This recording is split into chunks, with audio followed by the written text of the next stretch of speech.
Dan yang pasti untuk dapur ini kita konsepnya adalah dapur ini harus menyatu dengan ruangan yang lain. Jadi si posisi kompornya juga kita pikirkan untuk ditaruh di sebelah sini supaya ketika kita masak bisa sambil ngeliatin anak. Kan kalau kita taruh biasanya kan dapur ada yang di pojokan sehingga pada saat orang tuanya masak nggak bisa sambil merhatiin anaknya. Jadi itu sih paling detail-detail beda. Iya, betul.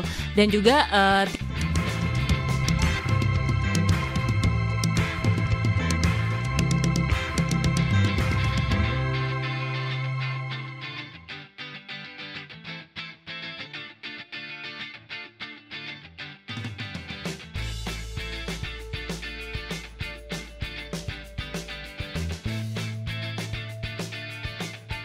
halo Idea Lovers, aku Nita. Dan aku saya Nausa. Kami adalah owner dari Living Instead.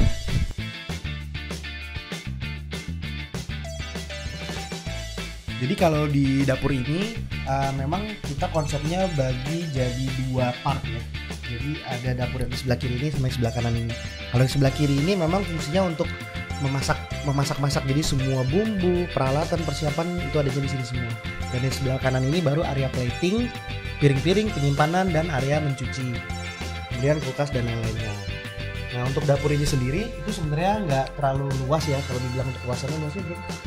Ini sekitar 3x3 ya. Ya 3x3 ya kurang lebih. Dan memang untuk konsep dapur ini kita maksimalin banget fungsinya. Jadi di sini banyak banget bukaan-bukaan kayak bumbu-bumbu itu banyak banget yang kita display seperti ini.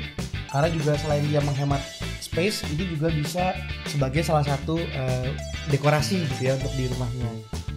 Terus kita juga di sini banyak banget naro laci-laci ya, laci-laci yang orang kira itu sebenarnya nggak muat, nggak bisa buat naruh apa-apa, tapi kita manfaatin buat kayak naruh talenan, naruh saus-saus dan lain sebagainya kayak gitu. Iya, jadi memang kita penyimpanan lebih banyak di laci untuk kayak misalnya perintilan-perintilan memasak ataupun makan. Sementara kalau misalnya untuk kayak menyimpan piring-piring itu biasanya kita di kabinet sih.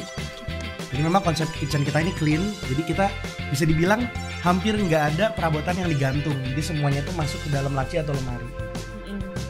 Dan juga kita juga tipenya dari awal udah memplanning nih kira-kira apa aja sih yang berada di dalam dapur. Jadi nggak berlebihan juga, nggak berkurang juga gitu. Dan yang pasti untuk dapur ini kita konsepnya adalah dapur ini harus menyatu dengan ruangan yang lain. Jadi si posisi kompornya juga kita pikirkan untuk ditaruh di sebelah sini supaya ketika kita masak bisa sambil ngeliatin anak. Kan kalau kita taruh biasanya kan dapur ada yang di pojokan sehingga pada saat orang tuanya masak nggak bisa sambil merhatiin anaknya. Jadi itu sih paling detail-detail beda. Iya, betul.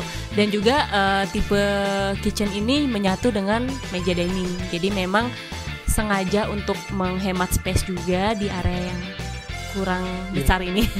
Jadi dining area makan ini adalah sebagai pengganti pembatas ya, pembatas Betul. ruangan antara dapur sama si ruang living room itu. Tadi juga kita udah sebutin 3x3 itu udah termasuk kitchen, dining room dan juga area lemari pantry. Kalau untuk materialnya di backsplash dan di top table itu kita pakainya silestone. Ini yang apa ya namanya, Calcutta ya, Iya. Calcutta. Jadi kenapa kita pilih material ini? Karena ini menurut kami ini awet. Terus kalau kita yang suka masaknya berantakan atau suka mengadon-ngadon itu bisa langsung di tablenya, nggak perlu pakai talenan lagi ya. Ya ini karena jenisnya batu ya, jadi dia lebih kuat sih. Lebih kuat gitu. Dan kalau untuk lemari-lemarinya kita semuanya Plywood lapis HPL. Plywood lapis HPL. Dan kami juga tipenya memang membuat warna yang senada, jadi memang nggak terlalu banyak warna kayu atau HPL yang dipakai. Memang iya, jadi kesannya jadi kayak satu kesatuan semuanya ya, karena semuanya semua ruangan sama ya warnanya. Kita sih memakai double sink, tapi memang double sink ini digunakannya sebenarnya cuma satu untuk mencuci, sisanya itu untuk area kering mengeringkan seperti piring gitu. Ini juga aku taruh lagi, ini kayak apa sih kayak ya drying mat gitu. Jadi memang untuk yang besar-besar seperti kayak penggorengan, panci itu bisa ditaruh di sini. Terus lebih kayak kita sih tipe yang nggak terlalu suka banyak warna. Jadi kan biasanya kalau untuk kayak produk buat nyuci piring, sabun cuci piring segala macam itu kan warna-warni. Nah kita itu membuat yang ngakalin itu bikin kita satuin di tempat yang memang warnanya kayak putih gitu. Jadi memang nggak terlalu banyak warna nih berada di area cuci ini gitu. Dan mungkin tipsnya lagi juga untuk di area apalagi yang kecil kayak gini, kita pakai sinknya yang masuk ke dalam. Jadi kalau di sini kanan kirinya basah itu bisa langsung dilap ke bawah. Dan kita juga pakai selangnya yang bisa ditarik keluar, jadi bisa ngebersihin semua areanya. Ini tuh kita membuat segmen-segmen piring ya. Jadi memang kita satuin yang memang piringnya itu sama gitu. Kayak misalkan warnanya dari fungsinya. Dan kita pakai kayak divider gitu untuk organize-nya gitu. Jadi piring yang sama itu akan piring yang beda tuh nggak akan tumpuk gitu.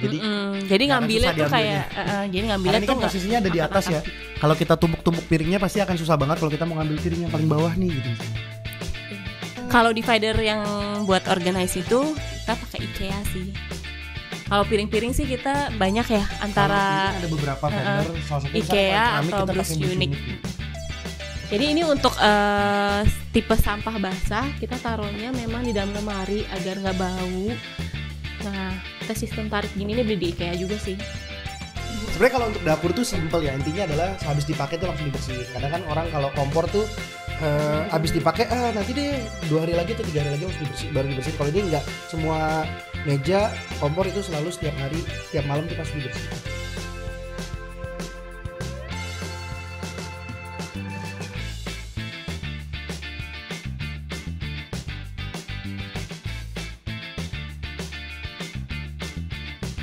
Oke, Idea Lovers, terima kasih banyak udah nonton Idea Rumah nih.